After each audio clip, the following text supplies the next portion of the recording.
Hello, I'm Lola Stone and this is Handmade Originals. This is a slightly different video. I was chatting to a friend of mine yesterday and she was showing me some items in her wardrobe which she says, I never wear these. And in fact this dress, which is one of the dresses she was talking about, she has never worn ever. And the reason she's never worn this dress is because of these frills. Now she is very petite, even shorter than me, and I'm not very tall, and she feels these frills just kind of overwhelm her, and she's not sure if they're kind of a little bit girly or a bit matronly, but somehow they just overwhelm her. And while I mention the word girly, something rings a bell in my mind, which is this. In this country, in England, we have a concept which is mutton dressed as lamb, which means that we're talking about ladies of a certain age. It is ladies, not gentlemen, it's very sexist, who wear clothes which they are considered generally too young for them, they're for younger women. And I'd just like to say, in France, they don't have that concept. So, although I never thought I'd hear myself say this, well done the French. It's just a bit of a joke anyway. So, these are too much, they're overwhelming, so my first suggestion to her was, why don't you take them off? Because when you're very small, what you actually want is something which is quite streamlined and not fussy, because if you have big fussy patterns or big fussy frills, it just has the effect of contracting you rather than lengthening you. So this frill was set into a seam here, so it was very, very easy to unpick. The tool I used to do this was this. We call it an unpicker. I think in America they call it a seam ripper, which sounds very aggressive, but I hope you use it as genteelly as we do, where you just literally unpick the stitches as you pull the seams apart, which is what I've done here. So let me just show you what the effect of what I've done. That's one off, and the other one's falling off by itself. I've already done it. This is the other one off. So as you can see, we've already got a much sleeker, cleaner silhouette without all this fuzzy business here. I was thinking, as I was sewing it back up, of stopping sewing here. I'm going to just unpick this again actually to show you.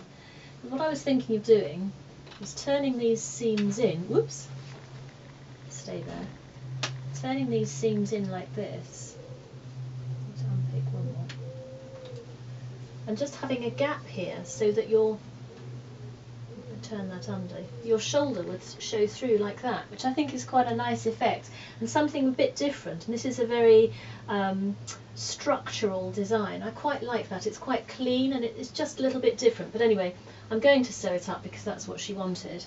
But this is the sort of dress now which you can dress up or dress down. So for example, if you wanted it as an evening dress, you could embellish this with something glittery or sparkly or different colours, and the same sort of thing here. Or you could just keep it as a day dress like this, or if you wanted to do this sort of structural thing here where it's just something a bit different in shape. Now, the other dress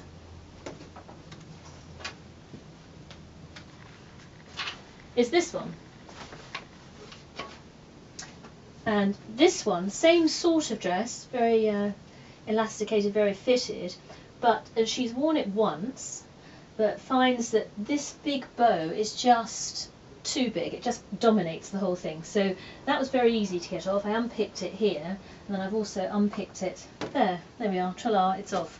So the interesting thing about that dress was that this is a dress, because it's got satin on it, it's, unless you live in Hollywood and you go to premieres and everything all the time during the day, you don't wear satin during the day. It's sort of a shiny fabric, and therefore it sort of says evening or possibly garden party or something like that. But this is an occasion dress. So when I took these apart, and in fact it had a double bow, so there was this extra piece here, took it apart and found there's quite a bit of fabric in here. So what I'm thinking of doing with this, and that will unpick as well to the same size fabric, with this what I think I'll do is sew them together and actually make up a matching clutch bag. And I was thinking it would look quite nice if we had a bit of diamante on here perhaps a bit of matching diamante on there, and then it would look very sort of sparkly and blingy, but again, still retaining the very streamlined silhouette. So here we have two high street dresses which the owner didn't like particularly, would never wear, which have now been altered very minimally, but successfully, I think, to the owner's taste, so that they are now wearable, and so that they won't be a complete waste of money. And the other thing I would like to point out is that these dresses are now completely unique, and we all need to be a bit bolder, a bit braver, and when you buy something, if you think, I quite like it, but, whatever the but is, change it, make that alteration. It's so easy just to do tiny little things which just make a significant difference, and sometimes it's even just changing it to make sure it fits better. And if I can just go back to the French, it used to be the case, and I don't know if the Parisian ladies still do this or not, but when they bought something off the peg, they would immediately take it to their seamstress and get it altered. And altering something new seems a bit daft to us, but it's only because we've never done it. But actually they would do it all the time, so that whenever they wore their things, they are perfectly fitted. The fact that we can all be the same size doesn't mean that we are the same shape, and therefore it's really, really important to get things fitted so that they do sit on our bodies properly. And even if you do that and nothing else, that will make your clothes look so much better and look different. However, what I'm urging you to do is go one stage further, so that your dresses, when altered, become originals.